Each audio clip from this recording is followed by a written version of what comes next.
మనల్ని నమ్మి మనకు అండగా నిలిచిన వారికి ఎట్టి పరిస్థితుల్లోనూ మోసం చేయకూడదు. స్వార్థం కోసం నమ్మకాన్ని వమ్ము చేస్తే దాని ఫలితాలను మనమే అనుభవించాల్సి వస్తుంది. ద్రోహానికి మించిన పాపం మరొకటి లేదు. పూర్వం ఒక రాజు ఉండేవాడు. అతనికి ఒక కొడుకున్నాడు. యువరాజు కదా. అతనికి వేటాడడం అంటే చాలా ఇష్టం. ఒకరోజు గుర్రంపై అడవికి వెళ్ళి జింకల గుంపును వెంబడించాడు. చాలాసేపు వేటాడిన ఒక్క జింక కూడా దొరకలేదు. మధ్యాహ్నం అవుతుంది.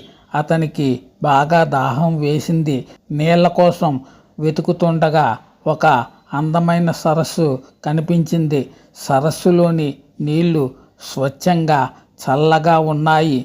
ముందుగా గుర్రానికి నీళ్లు తాగించి దాన్ని చెట్టుకు కట్టాడు. తర్వాత అతను కూడా నీళ్లు తాగి తన వెంట తెచ్చుకున్న ఆహారం తిన్నాడు. కొంతసేపు విశ్రాంతి తీసుకుని చూశాడు.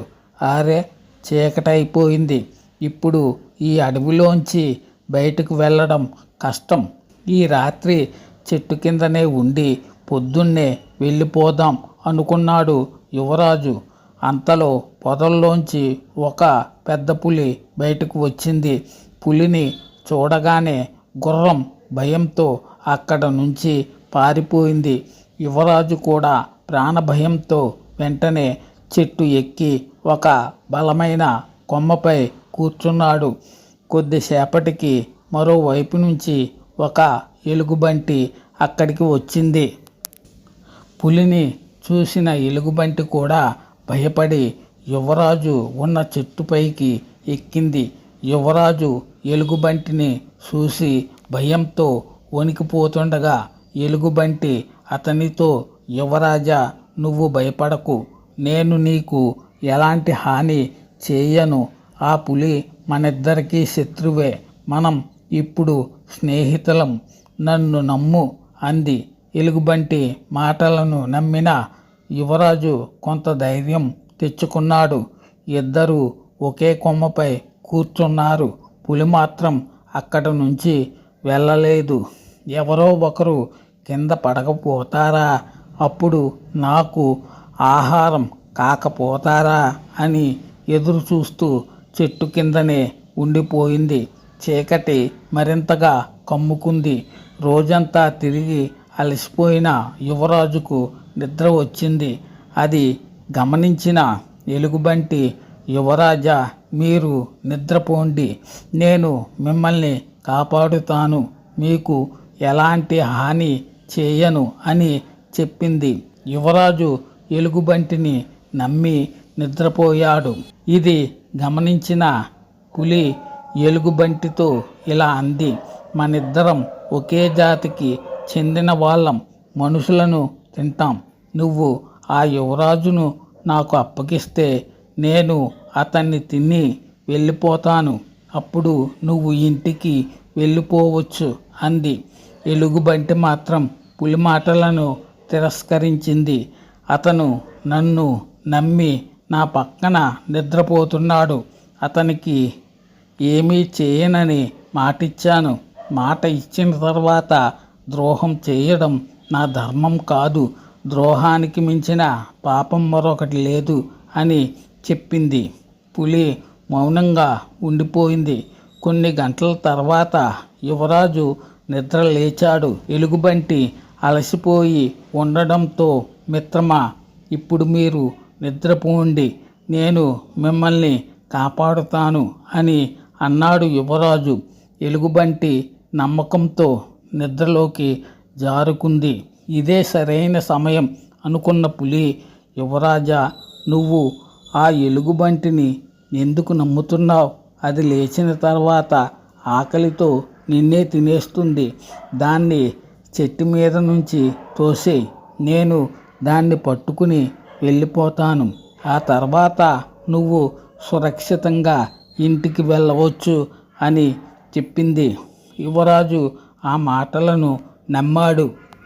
ఎలుగుబంటి తనకు ఇచ్చిన మాటను మర్చిపోయి దాన్ని చెట్టు మీద నుంచి తోసేశాడు. అదృష్టవశాత్తు ఎలుగుబంటి కింద పడకుండా మరో కొమ్మను గట్టిగా పట్టుకొని తన ప్రాణాన్ని కాపాడుకుంది. ఎలుగుబంటి యువరాజును చూసి బాధపడింది. యువరాజా, నేను నిన్ను నమ్మాను. నువ్వు మాత్రం నాకు ద్రోహం చేశావు. అయినప్పటికీ నేను నీకు హాని చేయను. కానీ నువ్వు చేసిన ద్రోహానికి ఫలితం అనుభవించాల్సిందే అని చెప్పి యువరాజును శపించింది. నువ్వు నకమిస్సా అంటూ పిచ్చివాడిలా తిరుగుతావు అని చెప్పింది. తెల్లవారింది. పులి తన గుహకు వెళ్ళిపోయింది. ఎలుగుబంటి కూడా అడవిలోకి వెళ్ళిపోయింది. యువరాజు చెట్టు దిగి బయలుదేరాడు. కానీ ఎలుగుబంటి శాపం వల్ల అతను దారి మర్చిపోయి నకమిస్సా అంటూ తిరగసాగాడు.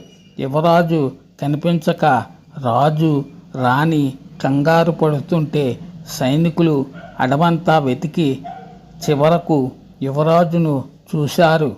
యువరాజు సైనికుల్ని గుర్తించక నకమిస్సా అనే మాటలే చెబుతున్నాడు.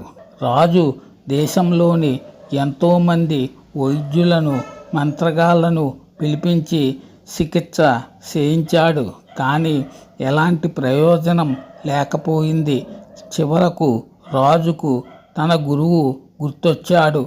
ఎంతో తెలివైన అనుభవజ్ఞుడైన రాజగురువు యువరాజును చూసి, నేను అతన్ని నయం చేయడానికి ప్రయత్నిస్తాను అని చెప్పాడు.